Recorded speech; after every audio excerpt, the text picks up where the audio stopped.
All right, we're live.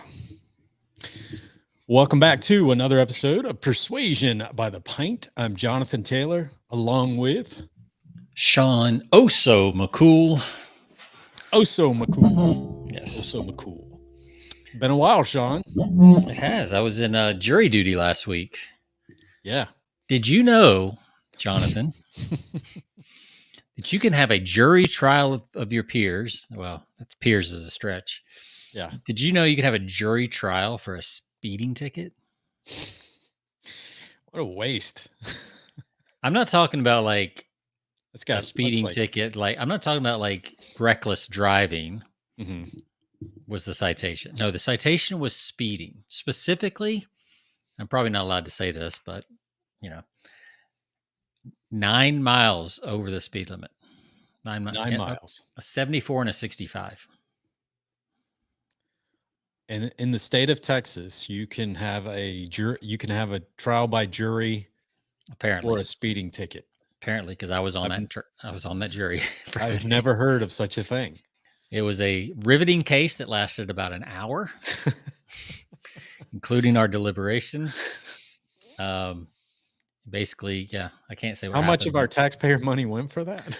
Well, you figure we were actually in the deliberation room. We were actually figuring that out. We were like, okay, wait a second.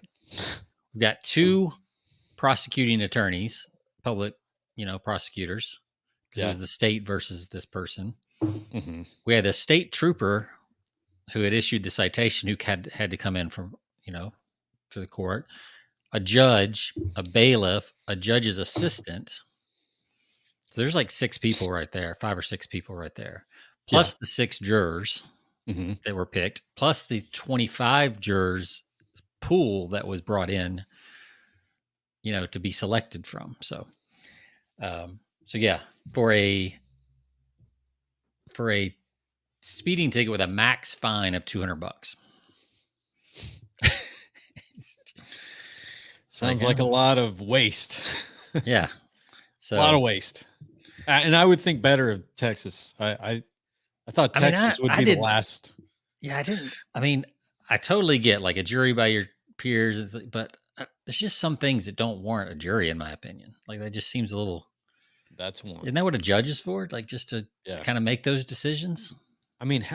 That's crazy. Because what qualifies this for a jury? Because you've been you've been before the judge before for a speeding violation. You go in there and there's like 30 other people there, Yeah. And you're waiting for your time to go. Yeah, it's like one after the other. Boom, boom, boom, boom. Yeah. For some reason, this was a jury trial. I don't know what happened or how it got to that point, but yeah, I was sitting there. They were doing jury selection, and then the prosecuting attorney was like, "Today we're going to be talking about speeding." And I was like, "You gotta be kidding me!" And then I was like, "Well, surely this guy was doing like, 80 and a 35 in his school zone on a busy, Monday morning or something, right?" Nope. Yeah, 9 miles. That's a gimme. That to me, that's like within the range of. Within the range of error. And the guy, the defendant, was defending himself, and he did a horrible job. So, didn't even have an attorney with him. And this is happened a year and a half ago. Right. So I could probably go to jail now for talking about this publicly, but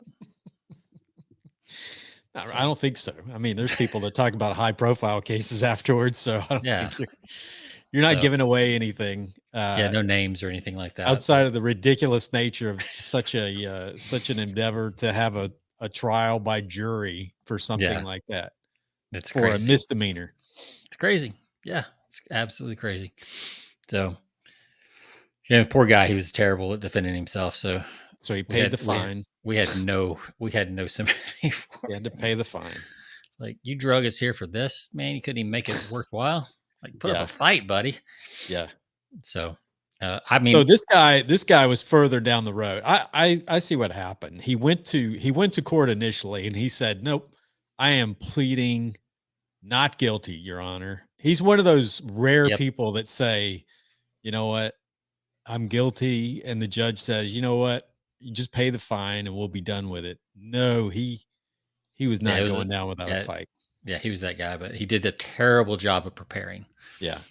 Like he did not come prepared to fight the Well, prosecution. then he deserves to pay Exactly. for wasting everybody's time, energy, resources. Yeah, there you go. That's pretty much what all 6 of us agreed. So, only got 6 jurors at that too. So yeah, apparently that happened when I went last year and I got picked for the jury. We never had the actual trial because they settled before, but it was also 6 juries. So apparently that's a thing here in Texas as well. So okay, all right. Well, thanks for updating us on the the legal system for traffic violations. Never the lesson here to everyone listening. Always plead guilty and just take your punishment and move on. Sometimes if you're lucky, like I've been in one situation where the cop doesn't show up, and even though you say you're guilty, the cop is not there, so they throw it out anyway. So you may get lucky in that regard. But yeah. And I don't know if they do, like, I know in some states they do the fine plus court fees. Yeah. Which could be who knows what. So exactly. But anyway, let's talk about since we're talking about speeding, let's talk about drinking. Our topic. We got to hint our topic today. Oh, yeah, let's tease our topic a little bit. Yeah. We're going to be talking about mind hijacking copywriting strategies. This comes from some of Dan Kennedy's old hacks, and I've been going through it recently for sales letters in my industry, and kind of pulling out some old stuff, going back through some old stuff. Always good to reference good old DK and every now and then, and go back through some of his old stuff. And this one was actually one of his more recent courses. I think it was back like 2016, 2017 or something. 2016 is what it said on the PDF. Yeah. Which we will not be sharing because that would be a copyright violation. That's right. Yeah. His attorneys are much better than ours. So yes. That's one that it will be worth a court appearance for. But we won't be in that one. So but we'll give credit, but we're not give credit for sure. Yeah. So yeah, it should be some good stuff. We're going to be talking in that section. There's a couple different things that he talked about. Some what he calls stacking. Yeah. Cold reading, which I have a book on my desk here to go into that more if we want to. So yeah, some cool stuff that I've always been fascinated with, and it's good to have a reminder to add some of this stuff back in, right? To email sequences, sales letters, social media posts, even. Yeah. And then we may even do some screen share here with ChatGPT on how you do some of this stuff. Here's the benefit of having this kind of information, or talking about these kind of hijacks nowadays with ChatGPT. It's going to accelerate your ability to write some of this stuff or create some of this stuff in your marketing. So exactly, because a lot of people are still, a lot of my friends and copywriters, they're like, I can't really write copy like that. And I'm like, well, if you know what to say and you know how to prompt it, you can take that knowledge that you have, and they just haven't played around with it enough to really do it. So, but I mean, at some point you'll just be able to voice it, and you won't need to know these things. It'll all be built in. So, right. All right. So what do you have over there in your neck of the woods? Well, I'm excited about this one. I have I'm going to share this real quick with the old on the screen here. Let's see. I got a little innocent gun. This is a new one that I've had. I'm not sure that I've had the Scottish oatmeal stout. Maybe I have. I don't remember it. If I did, but this seems like a new one. I've had some other versions, but this is a Irish whiskey cask, Scottish oatmeal stout, vanilla chocolate or vanilla coffee chocolate. It's been aged 51 days, right? 51 days. Wow. And not a lot to read about this other than the fact it's 6.1%. And it's a malt, extra pale ale, amber chocolate malts with I can't scroll down to the bottom, so I can't read the rest. But it looks good. Looks good. Yeah. Yeah. Is that a green bottle or is it just the green label? Because it's just dark beer. It's a clear bottle. I think it's actually the green bottle. I actually have the can today, so I don't have that. Cool. Let's see my can here. All right. I got to remove this screen. It's getting in the way. Stop sharing. There. All right. There we go. Yeah. So I have got from Vista Brewing out in Driftwood, Texas. I've got a Mexican hot chocolate imperial stout. Oh, yum. So this is it's this middle one here, the hot chocolate imperial stout. It's got vanilla, cinnamon, a little bit of heat, bitter chocolate. It's 9.1% ABV. And little heat. Or they put a little what's with the heat? What are they adding? A little let's see. Does it say chili peppers? Paprika in there? Some pepper. Touch of heat and smoke from ancho and cascabel chili peppers. So chili peppers. Chili peppers. Yeah. All right. Hold that glass up.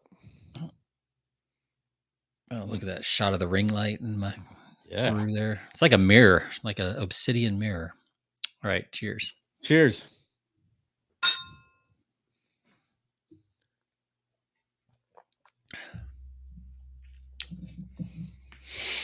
Oh, man. That's good. All right. Mine's a little flat as far as like the carbonation part of it. But the flavor's good. Not getting a little bit of chocolate. Definitely a little more stouty than I thought it would be. Thought it'd be a little more chocolatey, but definitely the stout's coming through pretty strong. I'm going to give this give it a 4.5. Good rating. 4.5. Mine's a little flat too. So I don't know. It's funny that you say that. Mine's I mean, it's good, but it doesn't have it does. It's just really flat on the back end. I'm going to give this one a 4.3. Okay. It's I like the flavor, the chocolate. You can taste the chocolate. You can taste the coffee, a little bit of the coffee in there. I'm getting hints of that, but really, really flat.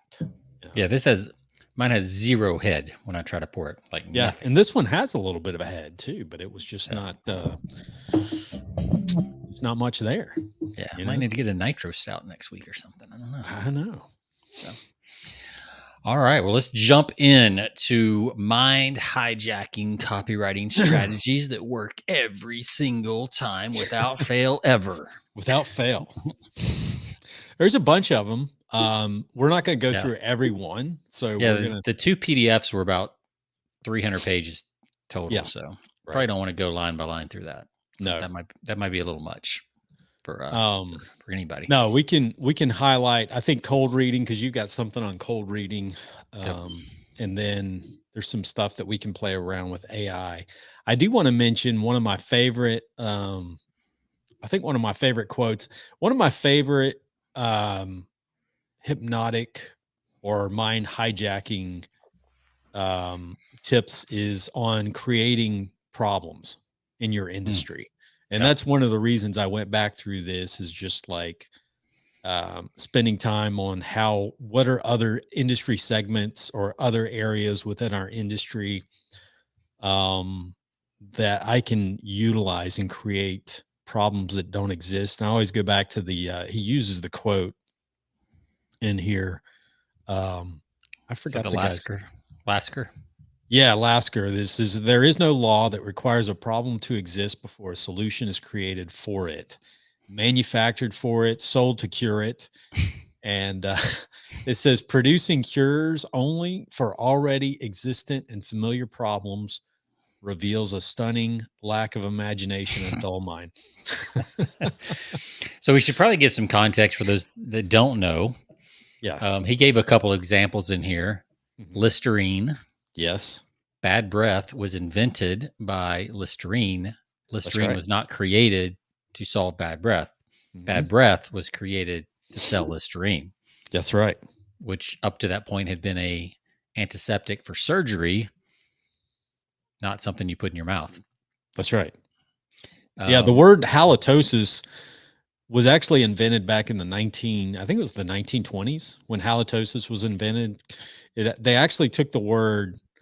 It's actually it's a Greek. It's a two-part is Greek. It's like halitus, or this is halitus, or halitus, or something like that. Refers to breath, and then like tosis is the Greek word or something like that. The back end is a medical term. So they really just invented this. They invented it out of nothing to create a word that sounds scary. Halitosis is kind of an ugly word. You think, I mean, somebody that rolls especially, off. Well, since they gave it that term. So halitosis. Oof. I don't like that. So halitosis, what do you call it? Etymology. Yeah. It gives a history, gives a little history lesson on halitosis. Yeah, so the word halitosis comes from the Latin word, halitus, which means breath. Breath, yeah. And the Greek suffix osis, which means diseased. Disease. Ugh. Sounds awful. There you go. Diseased breath. It makes sense, right? Because it was originally, as you mentioned, originally Listerine was nothing. They were selling it to dentists, Yep. It's like, we're not making any money selling it just to dentists. We need to figure out how to sell this direct to the consumer. So what do we do, Sean? What can we do? Let's make a problem. Now, I don't know how they got the leap.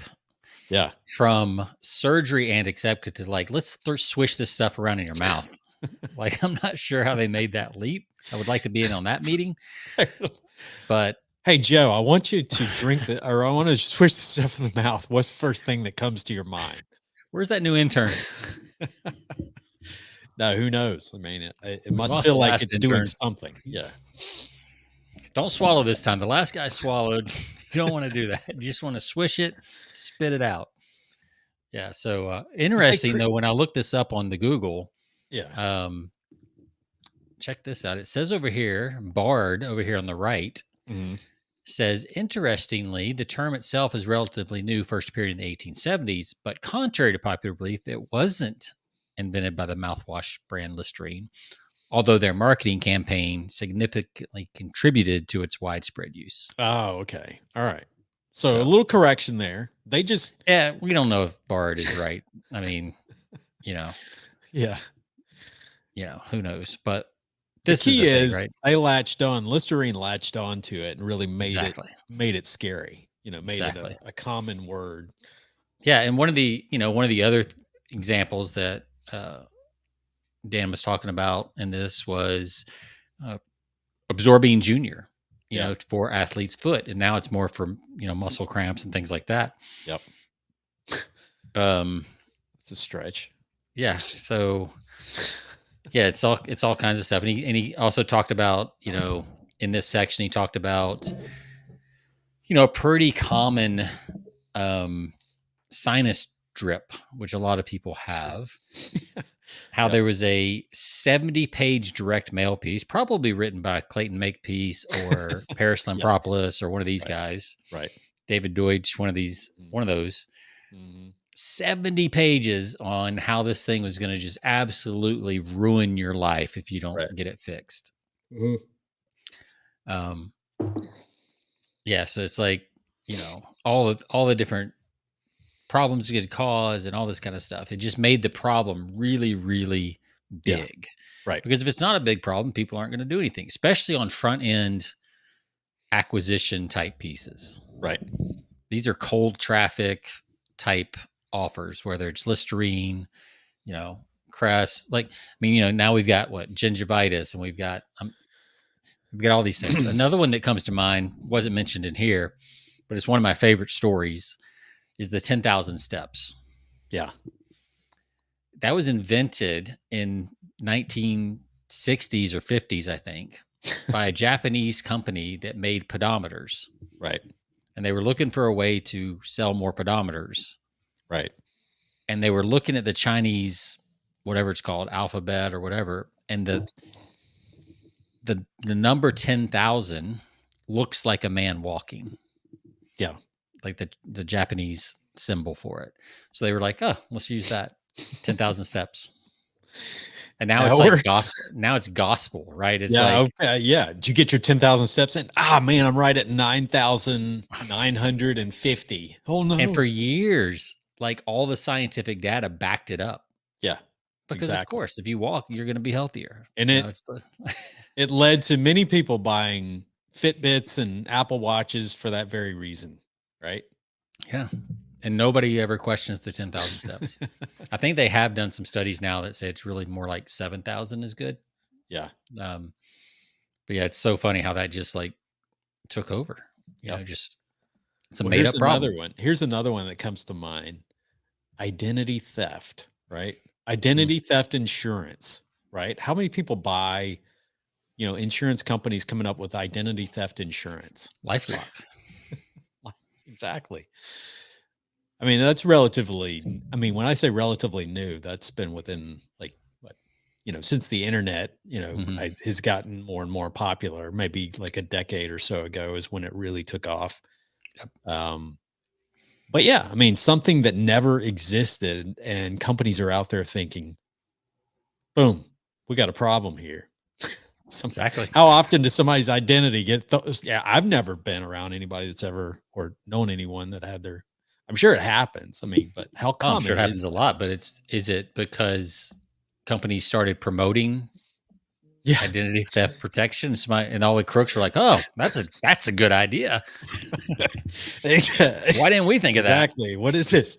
Is it chicken or the egg? You don't know, right? Yeah. So we were playing around. I was playing around before, and then you were talking about prompts. Like, so here's a tip for anybody out there that uses Bard or ChatGPT or any of these AI prompting platforms where you can literally take your industry. Sean, you mentioned there's a prompt that can be used for prompting on creating problems. Yeah. So let me share the screen here. So I actually saw this in Forbes, and they've been doing a lot of these articles recently. Because everybody's playing with chat, right? Right. So this is the prompt here. This whole thing. So I'm going to copy that. Yep. We'll play with your industry. Yep. So let me get a new chat going here. We'll use GPT-4. I'm just going to paste this in. So my company provides. So what do you provide, Jonathan? Let's see. There's several different things. Just pick one. Or I could probably high performance. Go ahead. Let's see. Let's go. High performance carbon fiber.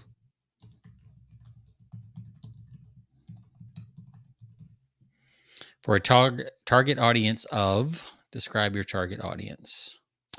Would be aerospace. It could be aerospace, the sports industry.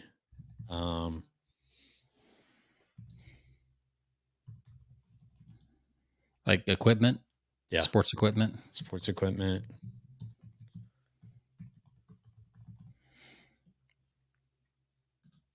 We'll do that and that. Okay. And then it's going to say your task is to find my target customer's biggest worries. Ask me 3 clarifying questions. So I'm going to ask you those when it gives them about this audience one by one, then provide a succinct list of their 5 biggest fears. Ask if those fears sound accurate and suggest others to replace any that don't. We will iterate together until this is final. I think you could actually speed this up. So firstly, could you specify which aspect of aerospace and sports equipment manufacturing customers are most focused on? For example, are they primarily concerned with the performance and durability of the carbon fiber, its weight, reduction capabilities, or perhaps its cost effectiveness and supply chain reliability? So all of the above. Okay. Let's just see what happens.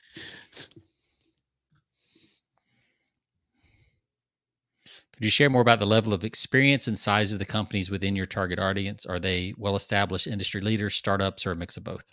A mix of both. Okay.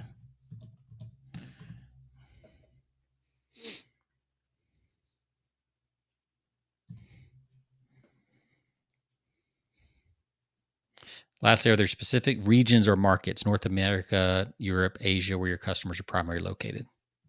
North America.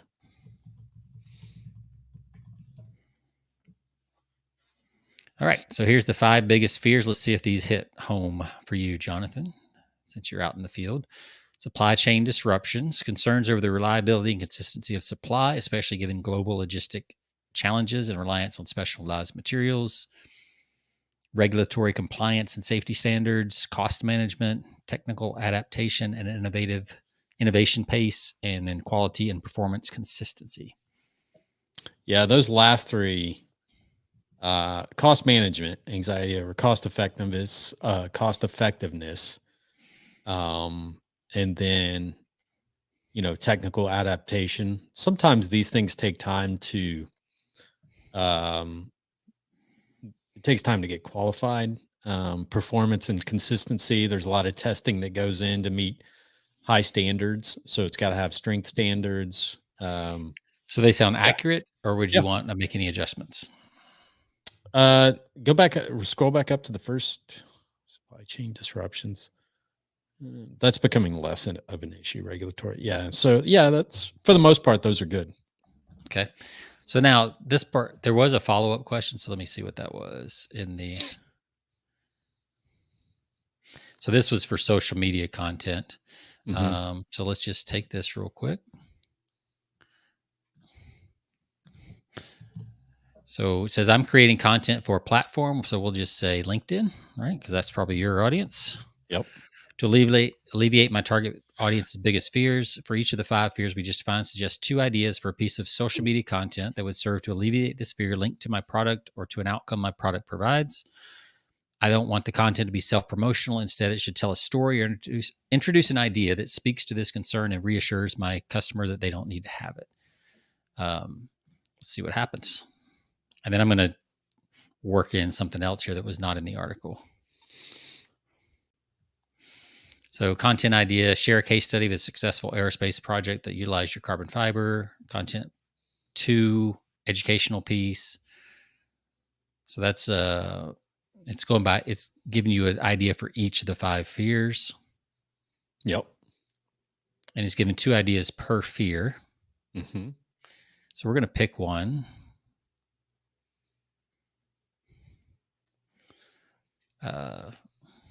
Let me let this finish. I want it to actually do one of them. Which one do you want it to do? Let me read. Let's see the manufacturing chain supply. If you reduce weight versus strength trade-offs, I like the second one. Which one? Weight reduction. Number 1 or 2. Create an infographic to. Let's see if we could do that. Yeah, I'll be curious. Like, the story of the athlete sounds pretty interesting. Athlete or sports team that improve their performance. That would be cool. All right. So I just said do this one. It was number 2 that suggested create an infographic for those of you listening. Mm-hmm. Their chat's content idea was create an infographic comparing the weight to strength ratio of carbon fiber to traditional materials used in aerospace and sports equipment, highlight the advantages of carbon fiber and enhancing performance without sacrificing strength. So I just said, do this one and copy and pasted what they had. That's cool. That's a little busy, but yeah, way too busy. So let's try the other one. Let's try number 2. Share a story of an athlete or a sports team. So I'm going to say, not quite right. Try this one.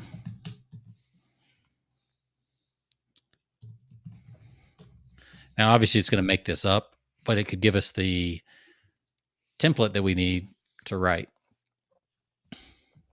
Oh, now it's going to try to do an image. Another infographic.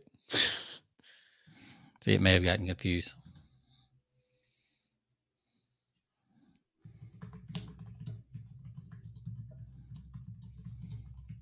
So I'm going to say, write this story based on your idea. Number 2. There you go.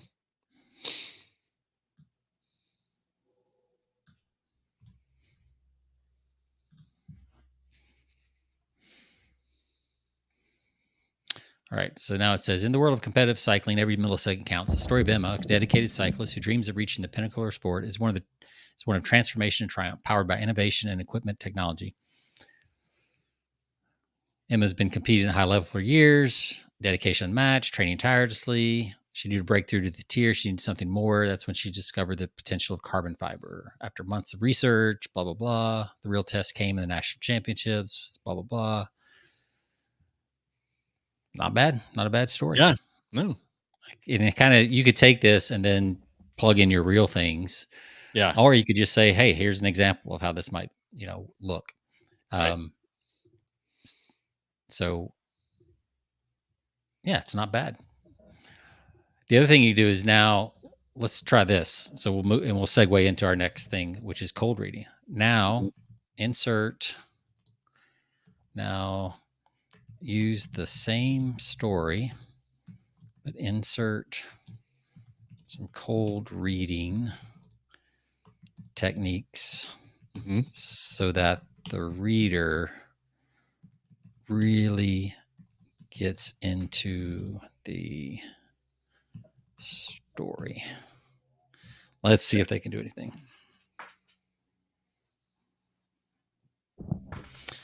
All right, so now it says, imagine stepping into the shoes of Emma, a cyclist whose heart beats in sync with the rhythmic turn of her bike's wheels. You've been in her position, haven't you? That moment when you stand at the brink of a breakthrough, yearning for something that will catapult you beyond the boundaries of your current achievements.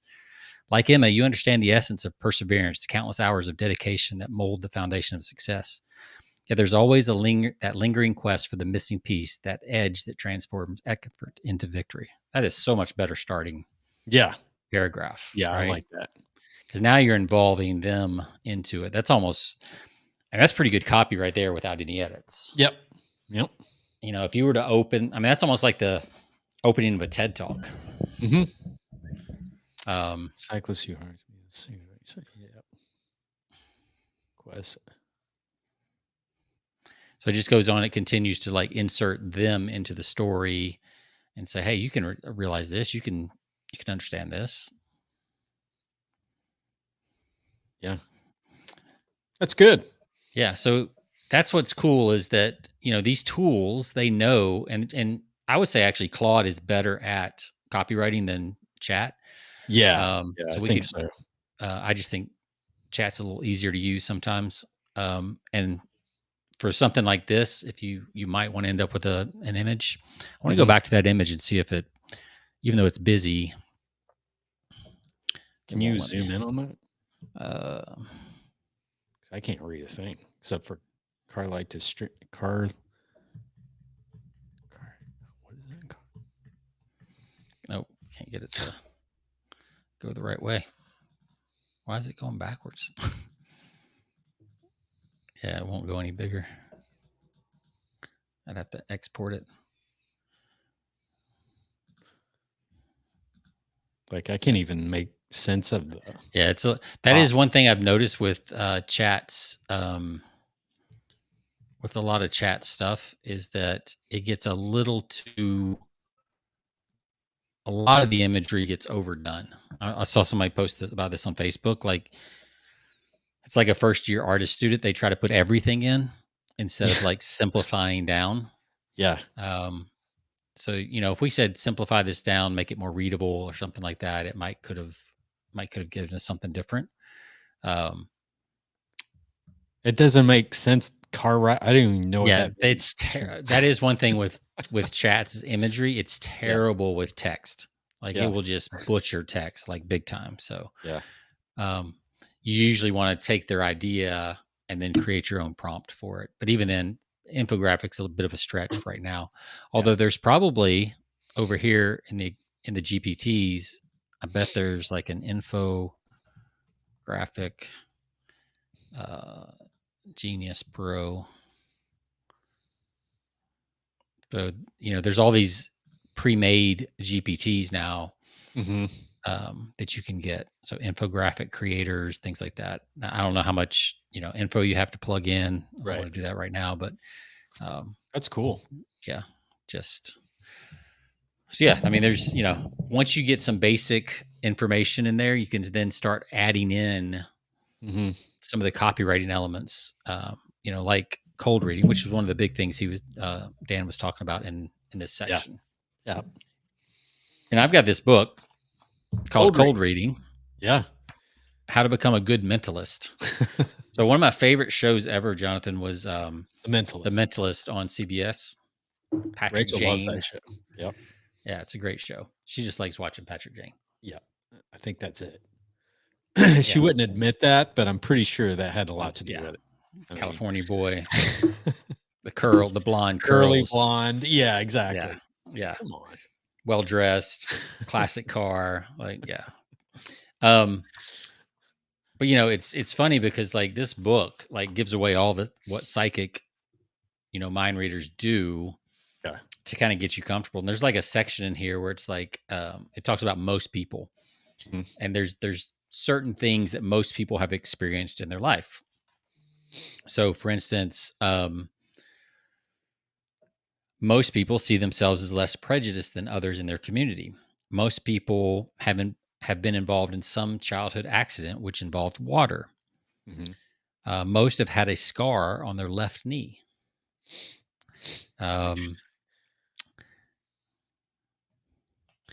Most people feel they are resourceful and could make it by themselves if stranded on a tropical island. That's why we have Survivor, right? All these people applying to Survivor. They think they can do it. Have a thought, perhaps during adolescence, about suicide. I would say that's definitely true.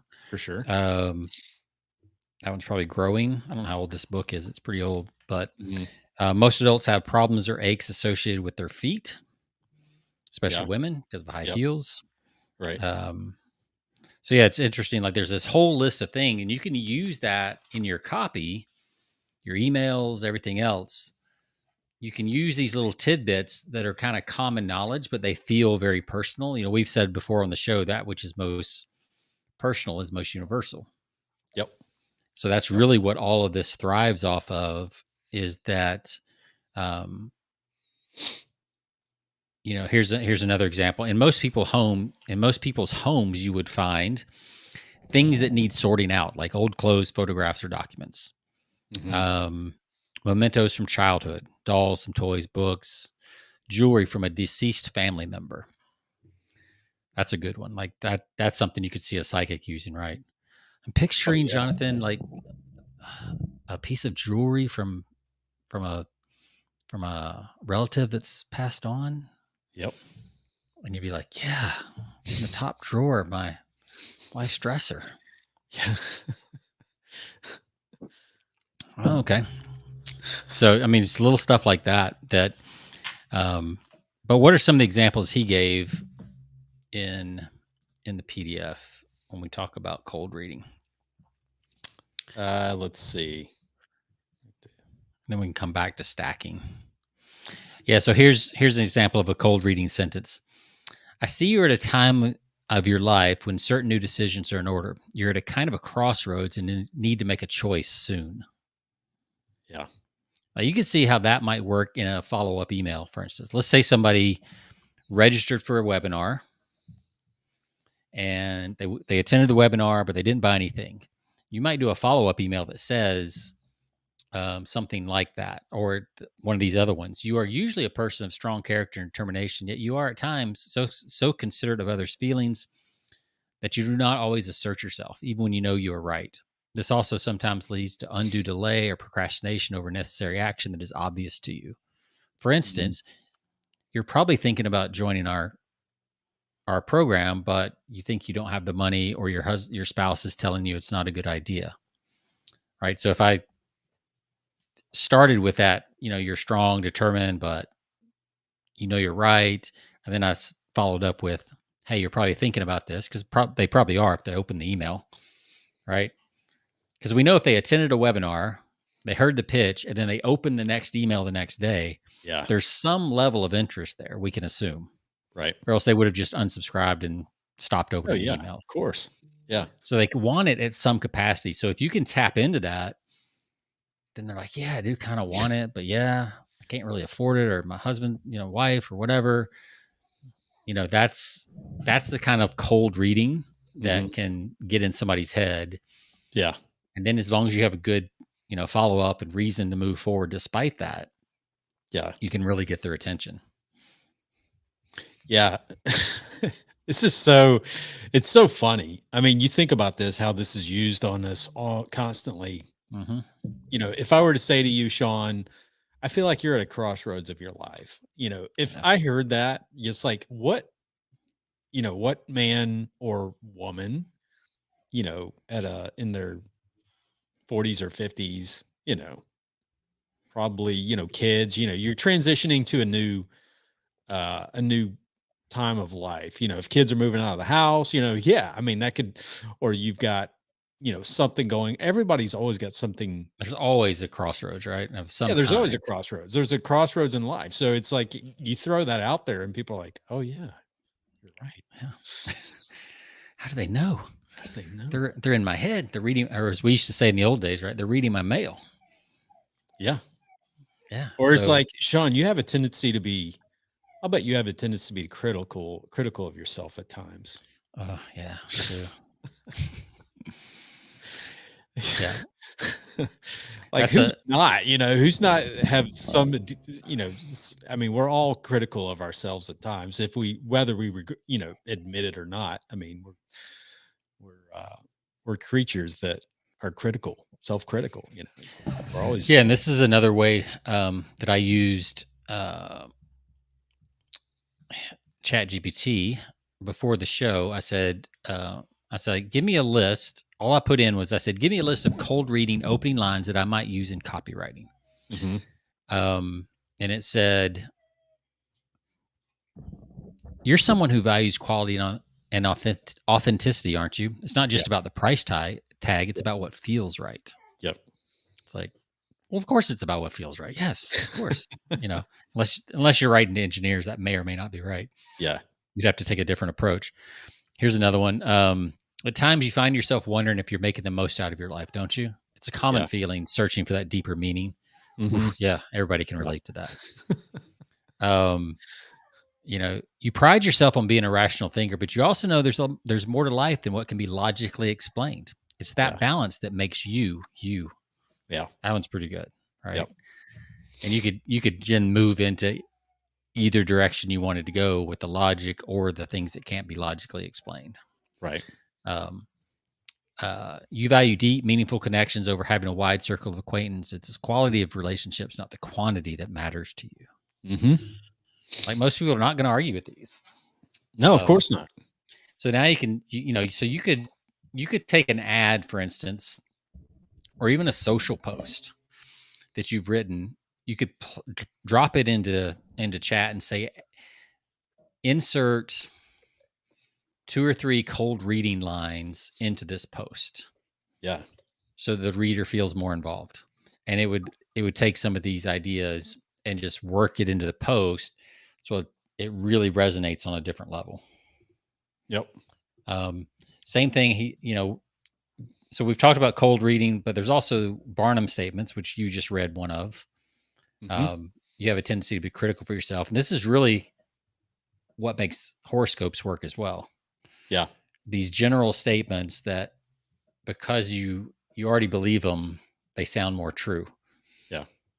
And that's a good example of one. But you could do the same thing. It's like, give me a list of Barnum statements that would apply to buyers. What are they called? Buyers agents? Is that people you deal with? Yeah, sourcing managers, buyers. A lot of them are sourcing managers because they're sourcing raw materials. Yeah, so I'll give you an example. I use one, it's kind of an obvious one in an email to a buyer a few weeks ago. It said, I think I said something to the extent of, you seem like someone who follows industry reports and commodity prices on a regular basis. There you go. Like, there's a stretch. You're a buyer, right? I mean, right. But to him, regardless, he responded. Oh, it was responded right away when I sent that out to him. So yeah, and you, I mean, because It's true. So here's what it came up with. Here's 6 it came up with, 7. You often find yourself balancing the need for cost effectiveness with the demand for quality, striving to make decisions that benefit the factory in the long term. Yep. Nailed it. Yeah, absolutely. You take pride in your negotiation skills, knowing that every dollar saved contributes directly to the bottom line, yet you Right. never compromise on the integrity of what you procure. Yep. Yeah. So that's a great one if you know you're going to be higher priced. Mm-hmm. It's like, yeah, I know you negotiate, but you never compromise the integrity, right? So if you know you get better quality, even though it's more expensive, you're priming them basically with a statement like that. Yeah. Um, I like that number 8. You understand the complexity of global sourcing, navigating the challenges of regulations, tariffs, which is so true in this day and age, especially, global sourcing. Yeah, those are good. Yeah, so these are all like really good things that you could use as opening lines in a cold Mhm. email, Yeah. anything like that. Because then Yeah. you'll immediately they're like, oh, this guy knows my position, knows the stress I'm under, the job that I have to do, and you're Yeah, going to that get some number respect. 12 was similar to what I did. You appreciate the importance of staying up to date with industry trends and market dynamics. I kind of use that in so many words, Yeah, and that's an effective way because you're not only you're cold reading, but also you're kind of stroking their ego a little bit. yeah, yeah. A Um, lot of cold reading does stroke the ego, and yeah, the main thing is you want them to feel like they're kind of you're in their head, and that you right. understand. I mean, it goes back to right. You want them to feel understood. Yeah, Is the main thing. right. All right. What else did you want to cover in that bit? While you're looking, I'm going to show this very important comment we got. Hello, sorry for bothering you. I want to offer promotion of your channel, viewers, followers, views, chatbots, etc. The price is lower than any competitor.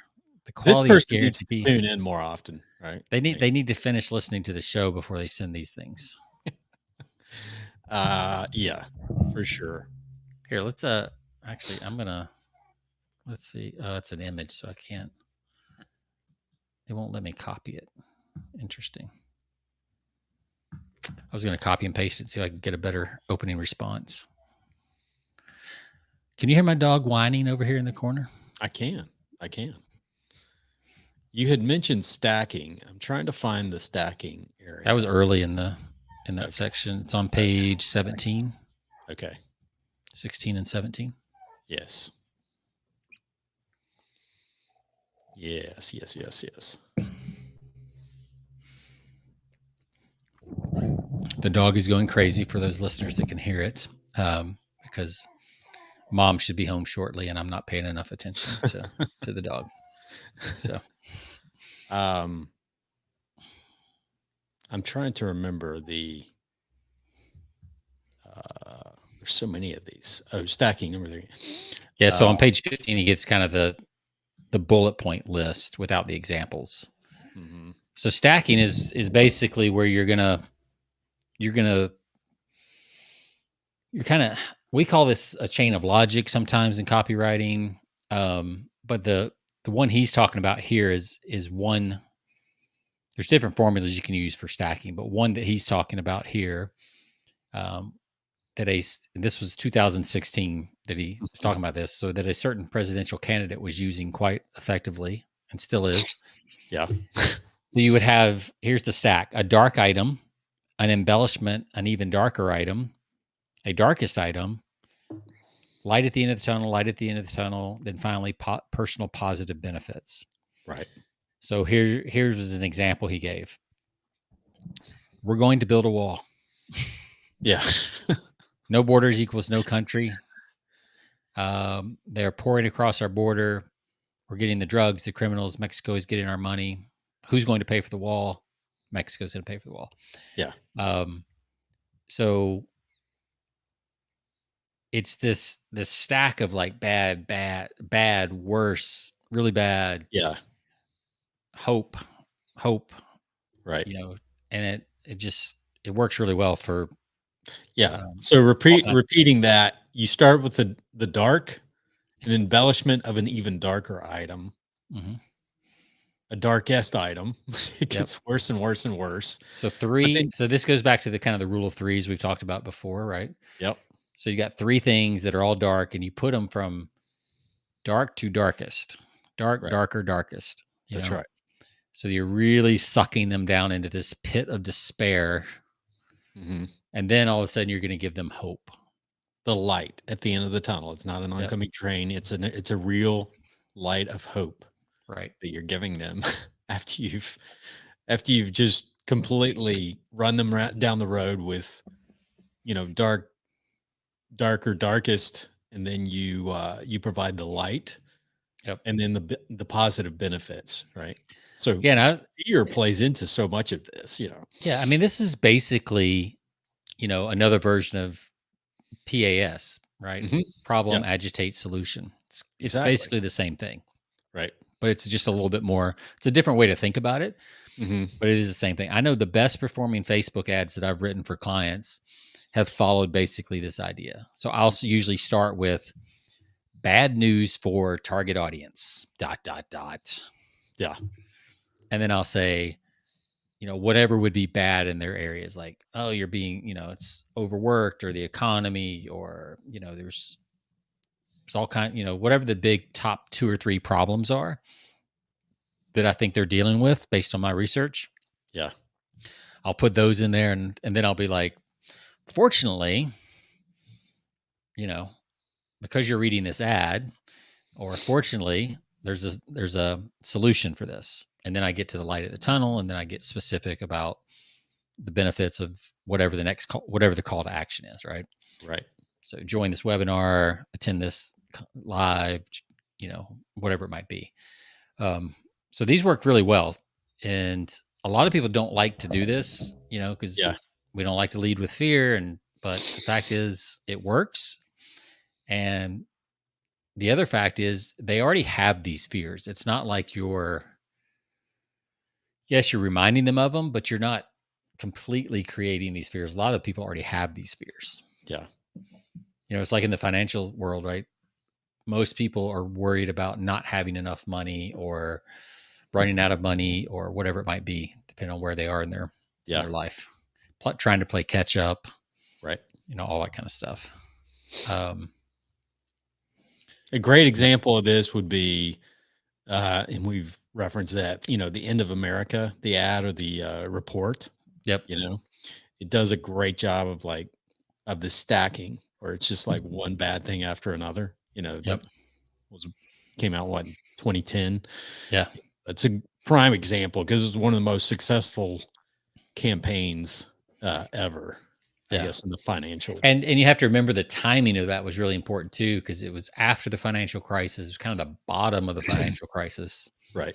So people were really depressed, even though that was probably the bottom and things were starting to turn around then. Yeah. It was the bottom, and people felt, so the timing was impeccable on that, which the writer that wrote that is really good at timing. So of course. Yeah.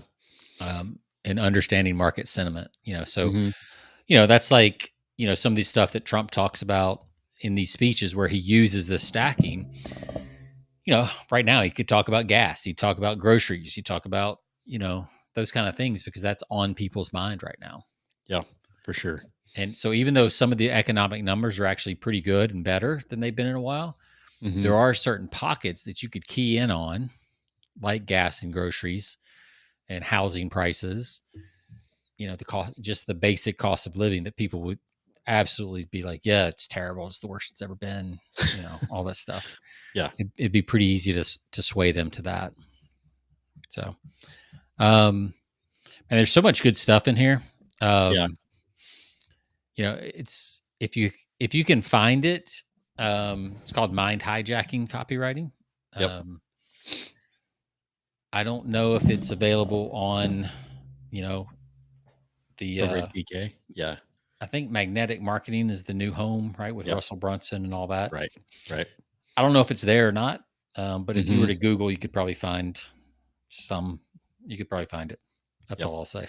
Yeah. There's a ton of them in here. There's like 20 something, I think like 20 something hijacks that you could go through. We might do these on another episode, but those are like the big ones. Like Yeah. I mean, the cold reading is huge. Because it's very effective.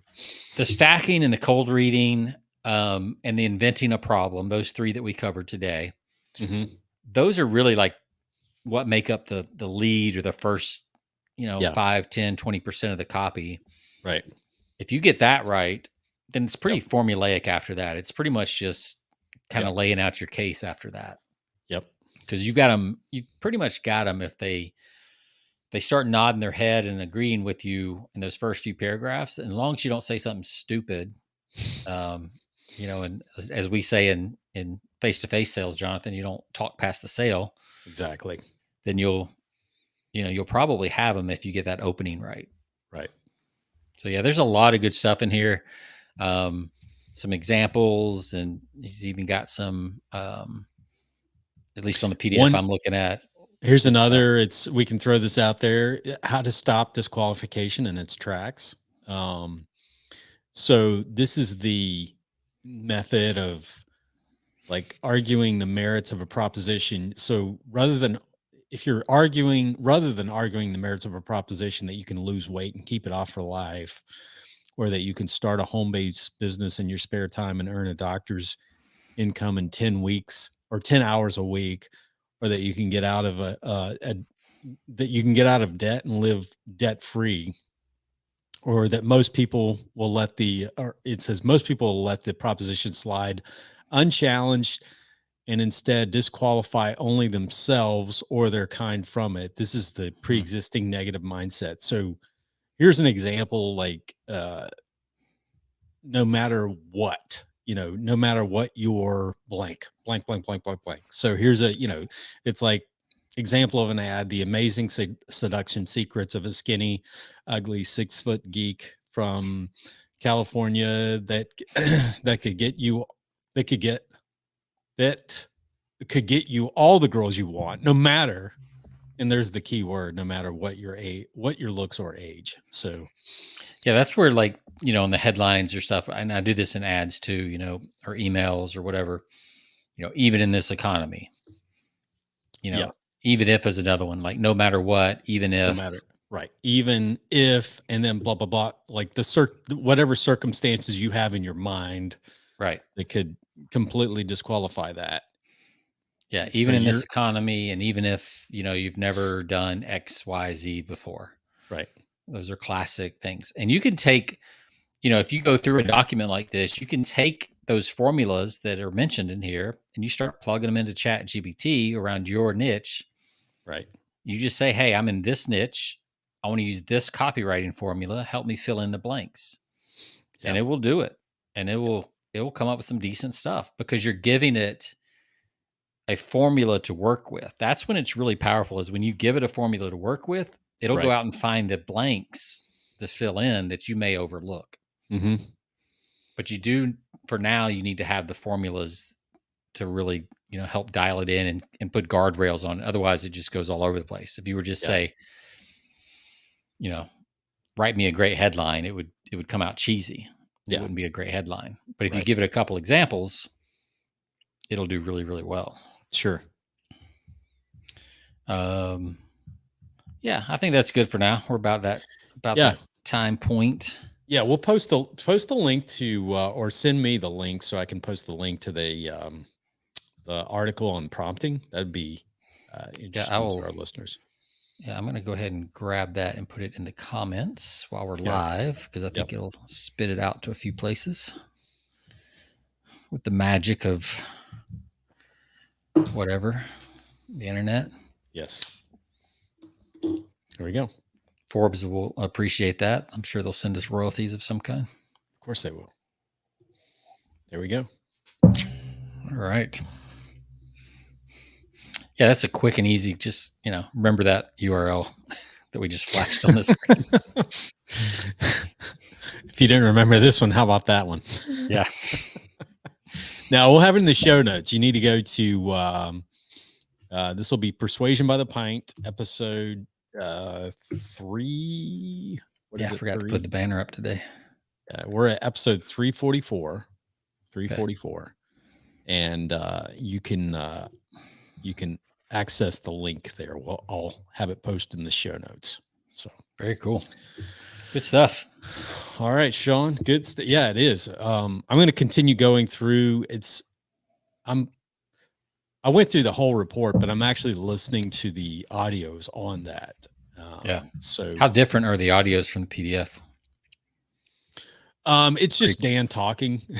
Dan, yeah. It's good. It's Dan's unique way of presenting. He does a lot of ahs. So. Yeah. Yeah, and the tone he uses and some of his little mutterings are always, it's kind of funny. I'm sure that some of those are edited out. So yeah, I think so. So yeah, it's kind of fun to listen to him. He's just, he's grumpy Dan, Grumpy. Apparently there was a big Russell Brunson, Dan Kennedy broadcast today. So was there? Yeah. So our timing is good. So people will be searching for that. Maybe they'll find our episode. So to my knowledge, Dan's still putting out a newsletter. But everything's under Russell Brunson. Yes. Yeah. Magneticmarketing.com. I think he does one once a month under their umbrella. Yep. So it's like the 46th time he's sold that business to somebody. Nobody seems to be able to run it except him. Buys it back, resells it, buys it back, resells it. That's right. It's awesome. Well, if there's someone, I think Russell Brunson might be able to. I mean, the guy's got a pretty good track record. But as long as he stays out of wrestling meets, he'll be fine. That's right. Exactly. All right. Well, good stuff. To all of our listeners, you check us out, persuasionbythepint.com. You can find us on all of your platforms. And Sean, it's been fun. This is good stuff. I'm going to keep going through it. Maybe we might have a part 2 on it, but I'm not sure yet for next week. All right. Sounds good. All right. See ya. See ya.